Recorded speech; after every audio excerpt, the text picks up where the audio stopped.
नमस्कार।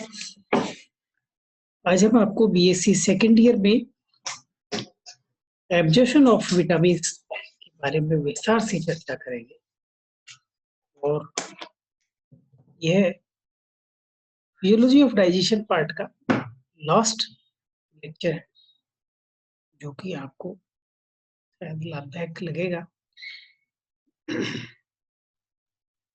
विटामिन का अवशोषण जल में घुलनशील विटामिन जैसे विटामिन B12 को छोड़कर विटामिन बी, श्रमित एवं विटामिन सी आदि की सतह द्वारा आसानी से विस्तृत हो सकते हैं।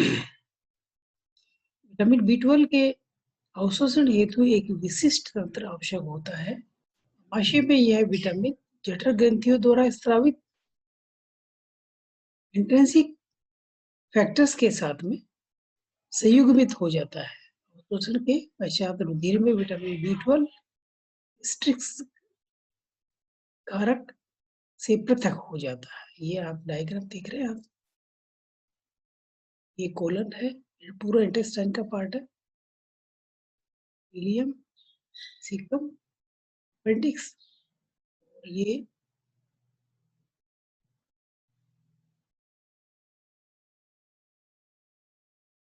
सिग्मोइड कोलन, एनल सेक, इंटरनल, ये रेक्टम पार्ट और एनल स्फिंक्टर, ये एक्सटर्नल। यकृत में अवशोषित कोशीय पदार्थों का चित्तीय निरूपण।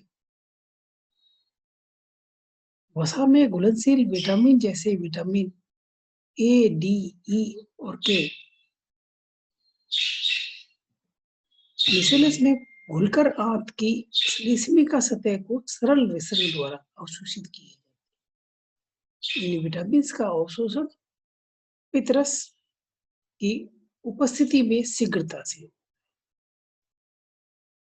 बड़ी आंत में अवशोषण, बड़ी आंत द्वारा सामान्यतः किसी भी खाद्य पदार्थ का अवशोषण नहीं किया जाता, क्योंकि काइल जब बड़ी आंत में पहुंचता है तब इनमें कोई अवशोषण के योग्य पदार्थ नहीं बच पाते। बड़ी आंत में जल का अवशोषण होता है। कुछ दवाइयां, खनिज लवण भी इस धारा में अवशोषित किए जाते हैं, परंतु अवशोषण काफी धीरे धीरे होता है।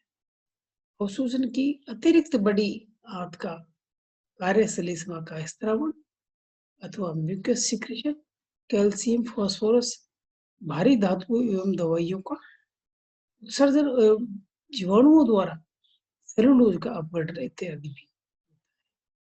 ये आप डायग्राम देख रहे हैं।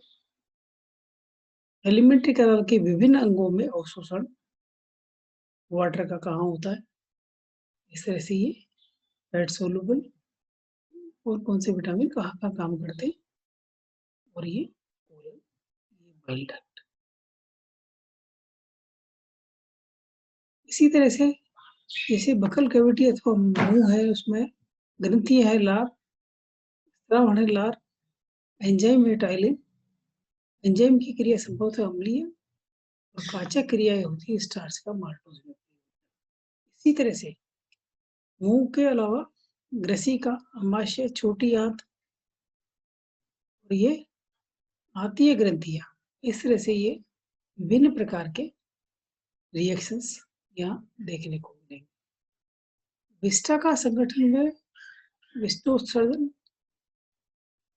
इसमें पचित भोजन में के अवशोषण के पश्चात शेष पदार्थ बड़ी मात्रा में रेक्टम से आते हैं।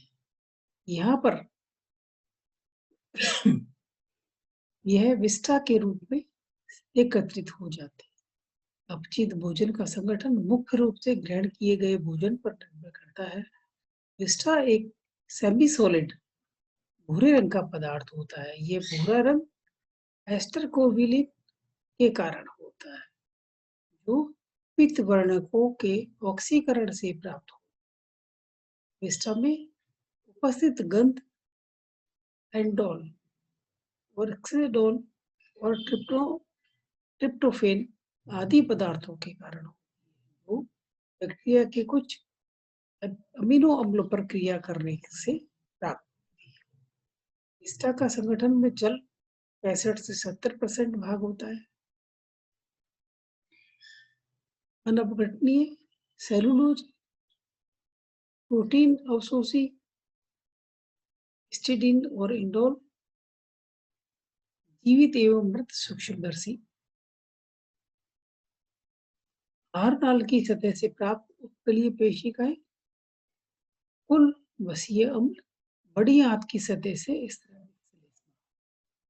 विस्टा को शरीर से बाहर निकालने की क्रिया को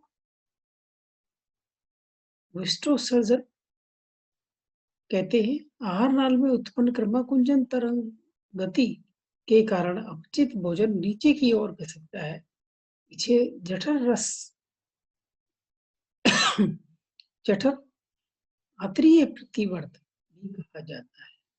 जब भोजन बड़ी आंत से नीचे वाले भाग में रेक्टम में प्रवेश करता है तथा रेक्टम की सतह से उपस्थित तंत्रिकाएं के अंतिम सिरे में उत्तेजित हो जाते हैं। विस्टोसर्जन की क्रिया वयस्क में ऐच्छिक होती है। विस्टोसर्जन के समय निम्न क्रियाएं देखी जा सकती है कि रेक्टम की पेशी के संकुचन, नस की अवरोधनीय पेशियों में शिथिलता और श्रेणी प्रदेश अथवा पेल्विक रीजन में उपस्थित पेशियों में संकुचन एवं उदरीय सतह में उपस्थित पेशियों में संकुचन एवं डायफ्राम की संकुचन से उदर से अधिक दबाव का उत्पन्न होना। इस तरह से ये हम आज का चैप्टर यही खत्म करते हैं। इसमें जो बनने वाले जो क्वेश्चंस हैं, पाचन रस को प्रभावित करने वाले, पाचन को परिभाषित कीजिए और स्त्री के एलिमेंट्री विभिन्न भोज्य पदार्थ के पाचन की क्रिया पर लेख लिखिए। ये 2010 में यूनिवर्सिटी ऑफ राजस्थान। बाद में शॉर्ट नोट्स है, ये करीब 9 शॉर्ट नोट्स हैं। कार्बोहाइड्रेट का पाचन, अग्नाशय के पाचन की भूमिका, पित्तरस, जठरस के कार्य, पित्तरस में पाए जाने वाले लक्षण एवं वर्णकों के नाम, अवशोषण की परिभाषा, लार की रासायनिक कार्य की और यांत्रिक पाचन, रासायनिक पाचन में अंतर और आंत में वसा का अवशोषण कैसे होता है, ये सवाल इसके बनते हैं। इसी के साथ धन्यवाद।